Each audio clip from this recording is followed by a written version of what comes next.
Students, welcome back to my channel Shifas academy. तो आज हम जो है इस वीडियो में SIUT सिम्स एडमिशन्स 2026 और 2027 को हम डिस्कस करेंगे। इसमें जो है undergraduate programmes, diploma programmes, इन सब की जो है एलिजिबिलिटी क्राइटेरिया, इसके अलावा इनके जो है वो एडमिशन प्रोसेस और जो है वो रिक्वायरमेंट सब कुछ देखेंगे और लास्ट डेट भी देखेंगे।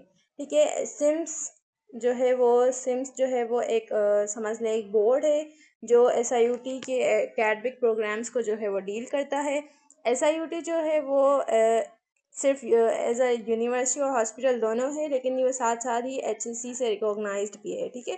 तो ऐसा नहीं है कि आप लोग जो है इसमें अगर एडमिशन लेते हैं तो आप लोगों की जो ग्रेजुएशन की जो डिग्री है वो बाहर ममालिक या पाकिस्तान के जो है अच्छे इदारों में जो है अप्लाई नहीं होगी। तो ऐसा नहीं है, वो HEC से रिकॉग्नाइज है। जिस तरह से KU डाव वगैरह हैं, इसी तरह से जो है वो HEC के अंडर आती है। ठीक है। तो इसमें जो है वो आप लोगों को कंफ्यूज नहीं होना है कि आप लोगों की जो है डिग्री जो है वो वैलिड होगी कि नहीं होगी।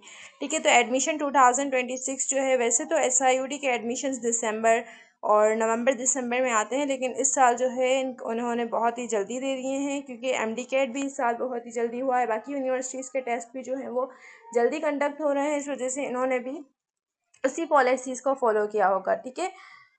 ओके। तो recognise by HEC Pakistan as degree awarded institute establish by Sindh province assembly act 2009 में जो है वो ये इन्होंने सिम्स को जो है बनाया था। ठीक है। ताकि जो है वो ज़्यादा से ज़्यादा जो स्टूडेंट्स हैं जो कि ज़्यादा अपने एक्सपेंसेस अफोर्ड नहीं कर सकते अपने एजुकेशन के, तो उन सब के लिए जो है वो हेल्पफुल हो जाए। ठीक है। तो इसमें स्टार्ट करते हैं। अंडर ग्रेजुएट डिग्री प्रोग्राम्स में कौन कौन से हमारे पास प्रोग्राम्स आते हैं। तो इसमें जो है ये प्रोग्राम्स आते हैं। सबसे पहले 4 इयर्स डिग्री प्रोग्राम होता है, मतलब 4 साल जो है आप लोगों की जो है इस डिग्री के टाइम पीरियड होगा, और 1 साल जो है आप लोगों का इंटर्नशिप प्रोग्राम होगा। इंटर्नशिप जो है वैसे तो मैंडेटरी होती है और जो है वो पेड होती है, मतलब पैसे भी इसमें आप लोगों को मिलते हैं, अनपेड नहीं होती। और जो है लेकिन अगर कोई स्टूडेंट्स जो है बहुत ही ज़्यादा रेजिस्ट करते हैं तो फिर वो विदाउट जो है वो इंटर्नशिप भी अपनी डिग्री कंप्लीट कर सकते हैं। ठीक है।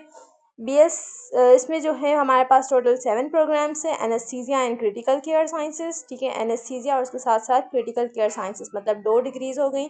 Clinical laboratory sciences, lab sciences जिसको हम कहते हैं CLS, वो हो गई। ठीक है। एनेस्थीसिया में जो है वो हम OT और ICUs में डील करते हैं। इसमें जो है हम जिस तरह से ये मेरी भी फील्ड एनेस्थीसिया है। ठीक है। तो इसमें जो है हम ICU और जो है OTs में जो है ड्रग वगैरह डिलीवर करते हैं पेशेंट को, एनेस्थेटाइज करते हैं। इसके अलावा उसकी जो है वो एयरवे को मेंटेन और पेटेंट रखते हैं। ठीक है। और जो है वो बाकी उसकी जो है वो उसको पेन फ्री रखते हैं। ठीक है। क्लिनिकल लैब साइंसेस में हम जो है वो लेबॉर्ट्री में डील करते हैं। इसमें जो है हम जितने भी टेस्ट होते हैं, लाइक CBC, UCE, LFTs, जितने भी टेस्ट वगैरह होते हैं वो इसमें उस लैब के अंदर जो है वो लैब साइंसेस के जो टेक्नोलॉजिस्ट होते हैं वो डील करते हैं। डायग्नोस्टिक रेडियोलॉजी में है वो रेडियो डिपार्टमेंट होता है। इसमें जो है वो चेस्ट एक्सरे और जो एक्सरेज हो गए, उसमें उन सब के जो है वो डिफरेंट एक्सरेज होते हैं, लाइक चेस्ट का हो गया, एब्डोमेन का हो गया, इन सबको जो है वो रेडियोलॉजी के डिपार्टमेंट में डील करते हैं। Dialysis and critical care sciences. Dialysis and critical care sciences में वो जो है वो डायलिसिस क्रिटिकल केयर जहाँ भी आ गया वहाँ पर ICU की तो डील करना ही होगा। ठीक है। ICUs वगैरह में और डायलिसिस डिपार्टमेंट जहाँ पर रूटीन डायलिसिस होती है पेशेंट की, वो उसमें डील करते हैं। ठीक है। कि पेशेंट को जो है वो हीमोडायलिसिस किस तरह से करना है, उसकी मशीन को डील करना, उसके पेशेंट की हीमोडायनामिक सिस्टम को जो है मेंटेन रखना, इस सब को डील करते हैं। न्यूक्लियर मेडिसिन एंड रेडियोथेरापी जो है वो MRI वगैरह। ठीक है। हाई जो है वो न्यूक्लियर रेडिएशन थेरेपीज़ जो होती हैं, लाइक MRI हो गया। ठीक है। उस सब को जो है वो उसमें NMR में देखते हैं। ठीक है। ऑपरेशन थिएटर साइंसेस में हम जो है जो टेक्नोलॉजिस्ट होते हैं वो एज अ OT टेक्नोलॉजिस्ट की तरह काम करते हैं, और वो जो है वो डॉक्टर्स के साथ उनको असिस्ट करते हैं, उनकी हेल्प करते हैं। ठीक है। और उनके साथ जो है वो ऑपरेशन सक्सेसफुल करवाते हैं। इसके अलावा लास्ट जो है हमारे पास respiratory therapist in critical care sciences, ये भी ICUs की जो है वो फील्ड है। इसमें भी हम जो है वो पेशेंट की वेंटिलेटर, उसकी जो है एयरवे, उसकी कंप्लाइंसेस, उसके लंग्स की कंप्लाइंसेस हो गई, उसकी रेजिस्टेंस हो गई, सबको डील करते हैं, ठीक है। इसमें जो है वो वेंटिलेटर की जो है वो मेंटेनेंस, लाइक वेंटिलेटर को चलाना, किस तरह से पेशेंट और वेंटिलेटर का कनेक्ट जो है वो एक कनेक्शन क्रिएट करना, उसको जो है पेशेंट को उसके बाद वेंटिलेटर से जो है उसको स्टेप डाउन करना, ठीक है। इसके अलावा जो है वो हमारे पास जो आरटीज़ होते हैं वो, ठीक है, वो जो है सिर्फ वेंटिलेटर को नहीं, वो नॉन इन्वेसिव मशीन्स को भी ऑपरेट करते हैं, ठीक है। तो ये आरटी हो गई। पिछले साल जो है वो रिस्पायरेटरी थेरेपिस्ट जो है वो फील्ड हटा दी थी, क्योंकि जो है बहुत ही ज़्यादा बच्चे जो है हो गए थे, ठीक है, उनके पास, तो इस वजह से जो है इन्होंने आरटी की फील्ड को हटा दिया था। लेकिन जितनी भी फील्ड हैं ये तमाम जो है वो बहुत ही अच्छी फील्ड हैं। आप लोगों की अप्रोच पर है कि आप लोग आईसीयूज़ में डील करना चाहती हैं तो आप लोग आईसीयूज़ की फील्ड को रखेंगे, और लेकिन अगर आप लोग रेडियो और लैब साइंसेस की तरफ जाना चाहते हैं, लैब्स में काम करना चाहते हैं, तो आप लोग उन फील्ड को अप्रोच करेंगे, ठीक है। Eligibility criteria BS medical technology 4 years programme का जो है वो इंटरमीडिएट साइंस में होना चाहिए, प्री मेडिकल में होना चाहिए, ठीक है। और जो है कि equivalent form recognise board, okay, ठीक, बोर्ड जो है आप लोगों का रिकोगनाइज होना चाहिए, लाइक सिंध कराची बोर्ड हो गया। मिनिमम एग्रीगेट मार्क, कम से कम जो मार्क्स है वो परसेंटेज 60% होनी चाहिए, ये 60% से अबव होनी चाहिए, उससे कम जो है वो अप्लाई नहीं कर सकते। मैक्सिमम एज लिमिट जो है वो उनके पास 22 इयर्स है, ठीक है। क्लोजिंग डेट तक जो है आप लोगों की 22 इयर्स है। अब ऐसा नहीं है कि क्लोजिंग डेट के आने के बाद आप 23 के हो गए तो वो जो है स्टूडेंट्स अप्लाई नहीं कर सकते। परमानेंट रेजिडेंट ऑफ सिंध, मतलब उनके पास डोमिसाइल और पीआरसी सिंध का होना ज़रूरी है। जिनके पास डोमिसाइल और पीआरसी नहीं है वो अप्लाई नहीं कर सकते, ठीक है। Application will be considered only after the applicant has passed the intermediate. तो एप्लीकेशन जो है वो सिर्फ तभी कंसीडर होगी जब जो है वो एप्लीकेंट जो है, मतलब जो अप्लाई करने वाले हैं, वो पास कर लें अपना इंटरमीडिएट एग्जामिनेशन, ठीक है। इसके बगैर जो है वो आप लोग अप्लाई नहीं कर सकते, आप लोग फर्स्ट ईयर की बेस पे नहीं अप्लाई कर सकते। बीएस जनरिक नर्सिंग जो है वो भी 4 इयर्स डिग्री प्रोग्राम है। इसका एलिजिबिलिटी क्राइटेरिया जो है इंटरमीडिएट साइंस में होना चाहिए, जिसको हम बीएसएन कहते हैं, ठीक है। प्री मेडिकल साइंस में होना चाहिए। इसकी एग्रीगेट कम से कम मार्क्स जो परसेंटेज है वो 50% होनी चाहिए। सिर्फ फीमेल्स अप्लाई कर सकती हैं। मैक्सिमम एज जो है वो 25 इयर्स है, ठीक है। और वो उनके पास परमानेंट रेजिडेंट ऑफ सिंध होने चाहिए, मतलब डोमिसाइल और पीआरसी होने चाहिए। अगेन वही एप्लीकेंट जो है, एप्लीकेशन वही कंसीडर की जाएगी जिनके एप्लीकेंट ने जो है वो इंटरमीडिएट एग्ज़ाम पास कर चुके होंगे। Diploma in certificate programme, diploma in medical technology, ठीक है। डिप्लोमा इन मेडिकल टेक्नोलॉजी ये भी 2 इयर्स का प्रोग्राम है। इसमें डिप्लोमा प्रोग्राम है, मतलब इसमें सर्टिफिकेट और डिप्लोमा दिया जाता है, ठीक है। इसमें specialised diploma with hands on training, इसमें जो है थ्री मंथ तक जो है वो उनको एज अ थ्योरी उनको पढ़ाते हैं। उसके बाद जो है वो उनकी स्टाइपेंड भी अच्छा, मैं एक बात बोल रही, बीएस जेनरिक नर्सिंग में जो है ना, बीएस जेनरिक नर्सिंग में स्टाइपेंड मिलता है, 15,000 से स्टार्ट होता है, फिर हर ईयर जो है ना वो जो है उसमें इंक्रीमेंट होता रहता है, ठीक है। और उसके डिप्लोमा प्रोग्राम्स जो है, बीएसएमटी जो है उसमें कोई जो है स्टाइपेंड नहीं मिलता, ठीक है। डिप्लोमा प्रोग्राम्स में भी स्टाइपेंड होता है, इनका स्टाइपेंड ज़्यादा होता है, 30,000 तक होता है। इसमें जो है वो ये 2 इयर्स का जो टेक्नोलॉजी का डिप्लोमा प्रोग्राम है वो एनेस्थीसिया में है, क्रिटिकल केयर में है, डायलिसिस में है, न्यूक्लियर मेडिसिन में है, ऑपरेशन थिएटर और रेडियोलॉजी में है। आरटीज़ में इसमें नहीं है, ठीक है।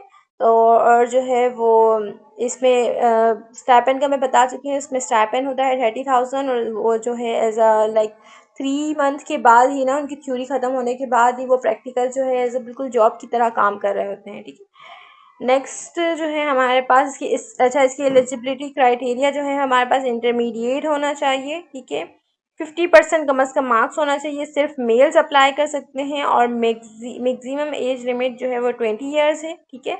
और उनके पास भी पीआरसी होना चाहिए, ठीक है। The application will be consider only after the applicant has pass the intermediate के बाद ही आप लोग पास करने के बाद ही अप्लाई कर सकते हैं। सर्टिफिकेट इन नर्सिंग असिस्टेंट, ये 1 ईयर का प्रोग्राम है। इसको हम एनए कहते हैं, नर्सिंग असिस्टेंट होते हैं, ठीक है। ये बीएस नर्सिंग के या बीएसएन के जो वो होते हैं उनके अंडर सुपरविजन ये काम करते हैं। ये 1 ईयर का प्रोग्राम है। इसमें जो है एलिजिबिलिटी क्राइटेरिया 50% मार्क्स है, 20 ईयर्स की एज लिमिट होनी चाहिए और डोमिसाइल लाजमी है। ठीक है। अच्छा, डोमिसाइल इसमें जो है ना प्रिफर्ड लिखा हुआ है, मतलब विदाउट डोमिसाइल वाले भी अप्लाई कर सकते हैं, लेकिन डोमिसाइल वाले जो स्टूडेंट होंगे ना उनको ये प्रेफर करेंगे। लेकिन बाकी हर जगह पे क्या लिखा हुआ था? अच्छा, और डिप्लोमा प्रोग्राम दोनों है ना, जो मेडिकल टेक्नोलॉजी का है या फिर BSNA का है, इन दोनों में प्रिफर्ड लिखा हुआ है। ठीक है, मतलब डोमिसाइल PRC जो है ना अगर होगा तो ये ज़्यादा प्रेफर करेंगे, लेकिन अगर नहीं होगा तो भी आप लोग अप्लाई कर सकते हैं। लेकिन BSMT और जो है हमारे पास, अच्छा ओके, हर जगह पे जो है ना इन्होंने प्रिफर्ड लिखा हुआ है। ठीक है, लेकिन ओके, तो आप लोग अप्लाई कर सकते हैं। PRC डोमिसाइल PRC जिनके पास नहीं है वो अप्लाई कर सकते हैं, लेकिन जैसे ही लाइक अगर उन्होंने एंट्री टेस्ट दिया और उनके मार्क्स जो है ना अगर किसी के 50 आए, ठीक है, 50 मार्क्स आए किसी के 100 में से, और दूसरे के भी जो है 50 आए, ठीक है, दूसरे स्टूडेंट के भी, लेकिन जिसके पास डोमिसाइल होगा ना ये उसको प्रेफर करेंगे, मतलब ये उनको ही सिर्फ जो है ना वो देंगे। तो इस वजह से डोमिसाइल प्रेफर्ड लिखा हुआ है। ठीक। अच्छा, तो जो है ओके, ये हमने बता दिया कि नर्सिंग असिस्टेंट का। और एप्लीकेशन प्रोसीजर क्या होगा? एप्लीकेशन प्रोसीजर ये होगा कि admission at SIMS Karachi are conducted online. अच्छा, ये ऑनलाइन एग्जाम कंडक्ट होगा। Candidate can access and submit your application form. जो है वो आप लोग जो है इनके कैंडिडेट्स जो हैं वो एक्सेस कर सकते हैं और एप्लीकेशन फॉर्म सबमिट कर सकते हैं इनकी वेबसाइट पर http://sims.siut.edu.pk.admission /admission। ठीक है, यहाँ पर जो है ये आप लोग ये गूगल पर लिखेंगे तो आप लोगों के पास जो है एक वेबसाइट ओपन होगी। वहाँ पर आप लोग जो है लॉगिन करके अपना जो है एप्लीकेशन फॉर्म सबमिट कर सकते हैं। इसके कोई चार्जेस नहीं है, पूरे प्रोसीजर में कोई चार्जेस नहीं है। जितने भी प्रोग्राम्स है डिप्लोमा के हों चाहे ग्रेजुएशन अंडर ग्रेजुएशन के हों, सब में जो है कोई चार्जेस नहीं है। 4 ईयर्स तक ये जो है बिल्कुल भी कोई चार्ज नहीं करते। ठीक है, ये कम्प्लीटली फ्री प्रोग्राम है। ठीक है, और एडमिशन प्रोसेस में भी कोई जो है इनकी फ़ी नहीं होती। अच्छा, इनकी लास्ट डेट जो है इस एप्लीकेशन सबमिशन की वो 10 अगस्त 2026 है। इन्होंने बहुत ही जल्दी रखी थी पिछली बार, और जितने 4 to 5 ईयर्स जो गुजर चुके हैं इन्होंने जो है वही रखी थी। लाइक इन्होंने जो है वो दिसंबर नवंबर यही इनका जो है वो सेटअप था। Application submitted by email, application आप लोग जो है ईमेल और by hands on will not be entertain. अच्छा, एप्लीकेशन जो है आप लोग वही ऑनलाइन के थ्रू होंगी, ईमेल के थ्रू, और जो है अगर आप लोग वहाँ पर जाकर अप्लाई करते हैं तो वो आप लोग जो है कंसीडर नहीं करेंगे, ऑनलाइन ही सारा सिस्टम होगा। ठीक है, ओके। लास्ट ये था कि आप लोग जो है इनका एंट्री टेस्ट एडमिट कार्ड जो है ये भी आप लोगों को ईमेल और या फिर वो जो है सिम मैसेज होता है ना उसमें आप लोग जो है इनकी इन्फो आप लोगों को मिल जाएगी। एडमिट कार्ड वैसे इनका आप लोग जो वही ईमेल डालें जिन पर आप लोग जो है वो ज़्यादा से ज़्यादा जो है वो उस पर एक्टिव हों। ठीक है, ताकि जो इनके जितने भी मैसेजेस आए तो आप लोग उसको देखते रहें। इसके अलावा यहाँ पर हमारी वीडियो ख़त्म होती है, लेकिन जो है इससे पहले हम हमारे जो एंट्री टेस्ट सीरीज़ चल रही थी SIUT एडमिशन्स की, ठीक है, उसकी 8 वीडियोस कंप्लीट हो चुकी हैं। हर चैप्टर की हम जो है वो 50 मोस्ट इंपॉर्टेंट MCQs को डिस्कस करते थे। इस तरह से हम जो है फर्स्ट ईयर सेकेंड ईयर की फिजिक्स केमिस्ट्री बायोलॉजी के जितने भी चैप्टर्स हैं उन सबको हम डिस्कस करेंगे। इसी तरह से 50 मोस्ट इंपॉर्टेंट MCQs करते रहेंगे तो इंशाल्लाह आप लोगों की प्रिपरेशन कंप्लीट हो जाएगी।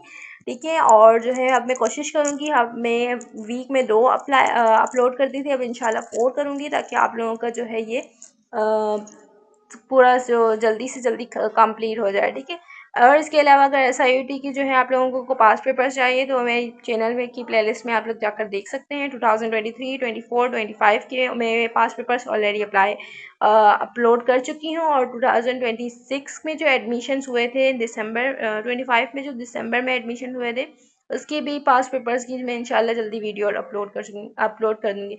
और जो है आप लोग देखेंगे तो आप लोगों को बिल्कुल भी कोई टेंशन लेने की ज़रूरत नहीं है। इंशाल्लाह आप लोग अच्छी कोशिश करें, अपनी बुक्स की रीडिंग करें, अच्छे से प्रिपेयर करें, इंशाल्लाह हो जाएगा। ठीक है, और जो है इनका जितनी भी इनका फार्मूला है, मेरिट कैलकुलेशन, ये सब जो है मैं जितने भी क्यूरीज है ना वो मैं ऑलरेडी जितनी अलग अलग वीडियोस में बता चुकी हूँ, ठीक है। फिर भी कोई क्यूरी हो तो आप लोग मुझसे कमेंट में पूछ सकते हैं। और जो है मुझे ये बताना था कि अगर जो है आप लोग अगर आप बाकी जो है ना लाइक चैनल्स होंगे वो आप लोगों को पास्ट पेपर्स बता रहे होंगे तो वो फेक होंगे। क्यों? क्योंकि इस वजह से, क्योंकि एसआईयूटी अपने पास्ट पेपर्स कभी भी जो है वो शो नहीं करती। ये जो मैं आप लोगों को पास्ट पेपर्स जो है अपनी वीडियोस में अपलोड करती हूँ उसकी वजह ये है क्योंकि मैं ये पिछले जो स्टूडेंट्स होते हैं ना उनके थ्रू अप्लाई, मतलब वो मुझे जो एमसीक्यूज बताते हैं, ठीक है। मैं उनसे रिक्वेस्ट करती हूँ कि आप लोग जो है एमसीक्यूज आप लोग जब अपना टेस्ट कंप्लीट कर दें तो आप लोग नेक्स्ट ईयर जो आने वाले स्टूडेंट हैं उनके लिए आप लोग जितने एमसीक्यूज रिमेंबर कर सकते हैं कर लें, फिर वो मुझे बता दें ताकि मैं अगले साल जो स्टूडेंट्स हों उनकी हेल्प कर दूँ, ठीक है।